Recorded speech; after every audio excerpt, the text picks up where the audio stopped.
It is Friday the 15th of February and it's been just over a week since I made my last video talking about how I finally got into med school. And in that last video I distinctly mentioned that I hadn't quite sank in yet. So a week and a bit later I feel like I finally am coming to terms with the fact that I've gotten in, and I wanted to make a bit of an update video, so grab yourself a drink and let's just chat. I've got myself a nice coffee here because I wasn't feeling well today at work. And I came home and I just passed out into like a really deep nap, and now I've woken up and we've got our coffee and it's 5:30 and I think I'm getting ill. So that's today's update for you. Okay, so let's rewind a little bit to before Christmas, before I even got my medical interview. Now, I didn't make a video about all of this at the time because, basically I think I was in the middle of figuring things out, and I don't always think making a video in the middle of figuring things out is a good idea because you may end up confusing yourself. But basically, before I got my interview, I had a massive breakdown about medicine, and I was still working at my previous job. And I started having all of these doubts about, am I even going to get in? Am I good enough to be a doctor? Am I good enough to get into medical school? Am I getting too old? Because I'm 25 now, guys, and I know that that's definitely not the oldest person on a lot of grad courses. But it did go through my head that, okay, so if you start this year, you'll be 26. If you don't get in, you might be 27 or 28 or 29. By which time most of my friends are getting married and buying houses and, starting their proper careers. And I essentially panicked, and I thought, what if I'm not good enough, and what if I'm not supposed to pursue it? Anyway, in my angst, I started just as kind of a backup looking at other options. Things like working in industry, going and doing a PhD, I was even considering something like clinical psychology, which still gives you patient contact and an opportunity to do research and whatnot. I think in that panicked state, I decided that, because I'm working in research, I did my master's in cancer research is a passion of mine, that maybe I'll just buckle down and go for the PhD route. And again, within the same chaos, I started to think, well, although my current job is very good and I do work in research technically, it is more based on doing routine experiments and seeing patients and doing biobanking and all things that are amazingly useful when it comes to medicine. But as I'm in the middle of a breakdown and thinking, is medicine going to happen?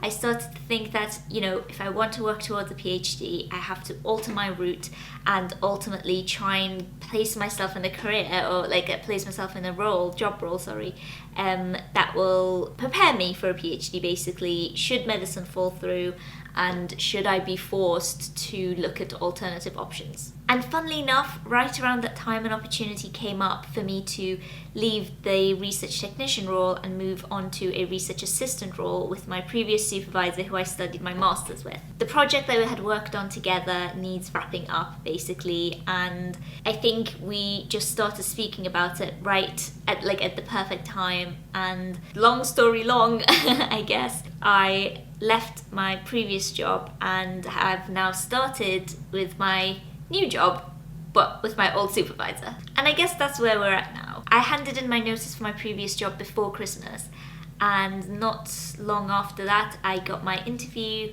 and then I had my interview in January, and then I heard back that I had been accepted on the 5th of February, so 10 days ago. It all kind of feels like a really long time ago, even though it wasn't. I feel like my time has sort of slowed down over the past week or so. So, the next part of the story is really funny because I think a little bit of foreshadowing went on. I started my job on the 1st of February, I want to say, which was a Friday.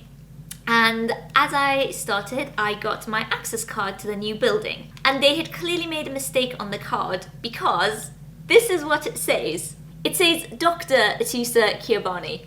I am not a doctor. I only have a degree and a master's degree, not a doctor, don't have a PhD, clearly just got into med school, so I'm not a physician doctor either. But there had been some sort of a mistake, and they had written Atousa Kirbani instead of they had written Dr. Atousa Kirbani instead of Atousa Kirbani. And now I went to see my supervisor about this, and I said, oh gosh, look, they've made a mistake, I'm going to have to get a new card. And she kind of just laughed, and she was like, oh, you know, just roll with it, maybe it's a premonition that you're going to get in. And funnily enough, this was on Friday, the 1st of February, and on Monday, the 4th of February is when I got my email. That's just so funny. Like, I can't get over that. I keep sending pictures of this to my friends and being like, what? There was a premonition, what is that all about? And now the thing is, I can't technically use this card, so I'm considering putting like a little sticker over the doctor section so that I don't have to go through the hassle of getting another one printed. But I also just want to keep it because I just find that story hilarious. Anyway, my mind is blown. Yep. And you know what, guys? Since getting accepted, it's been a bit of a whirlwind, and I spoke more about the whole getting accepted thing in a last video, and I inserted some clips about from the day before the interview and a tiny clip on the day of the interview. So if you want to go and see that, go and check out that video. But I guess in this video I just wanted to have a little chatty catch up, and also to say a couple of memorable things that have happened in the last couple of days. One of the most important ones is all of the lovely comments that you guys have left. Honestly, I have read every single one of them. I think I have replied to every single one of them. I might have missed a couple of the recent ones. But guys, I'm so grateful. It's been an absolute pleasure to make my Medicine Diaries videos and bring you along the journey over the last 2 years. So seeing all of your comments has just been amazing. And I just want to say thank you for coming on the journey. The second memorable thing is, let me see if I can find it. So the second memorable thing, I can't get my words out, is that I got given this as a gift by one of the girls that I worked with in my previous job, who is I don't actually know what her official title is, this is embarrassing, oncology registrar, I think, yes, if I'm not mistaken. And she gave me this as a present for getting into medical school, and this is super special because this was the stethoscope that got her through most of her medical training. And honestly, like, I feel like this is too precious to actually use on a day-to-day basis because of its sentimental value, but I'm still going to use it. I've been playing around with it. I've just been like sticking it, like listening to my own heartbeat and being like, oh my god, this sounds weird. So I'm sure this is going to be very helpful, and I can't wait until the first time I get to use this on a real patient. So yeah, that is that, and this is how it looks with my messy hair and my fluffy jumper. And finally, the other super memorable thing that's been happening in the last couple of days is the fact that a bunch of you guys who've also been accepted onto the graduate entry medicine course at Birmingham have reached out to me, and we've had a little bit of a chat, and that's been amazing. I can't wait. If I've spoken to you in the comments or something, I can't wait to meet you in person, and super excited to go on this medicine journey together, I suppose. There is a Facebook group, and I think there are people who monitor it, so you know, not everybody can join. But if you've gotten accepted, please join the Facebook group or send the comments to me down below, because I'd love to have a chat with you before we meet in September.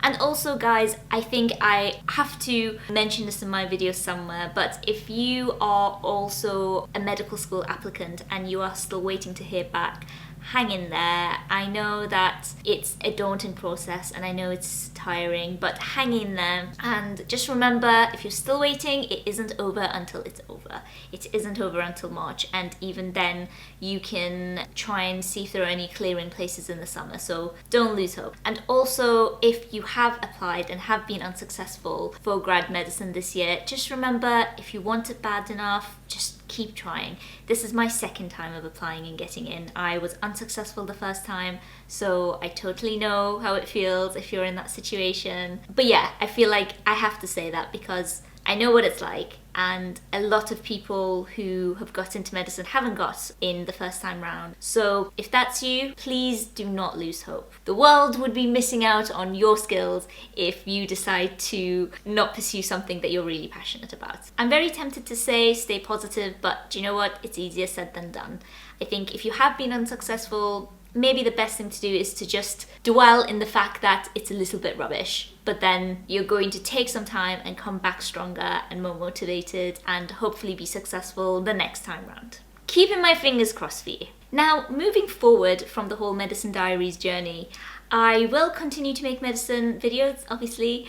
I feel like I have so much more content and so much more things that I want to talk about. I'm going to make a video all about my actual interview experience because I've had a couple of questions about that, and I have got a whole bunch of collabs with some incredible people lined up, guys. I'm so excited to get a bunch of these people who are YouTubers I look up to and I admire, and they're just super interesting and super cool people. So those are going to be coming up. Hang around for those. And do you know what, guys? I think that's everything. I won't waffle on any more than I already have. My coffee was delicious. I hope whatever drink, beverage, food, snack that you were having was also good.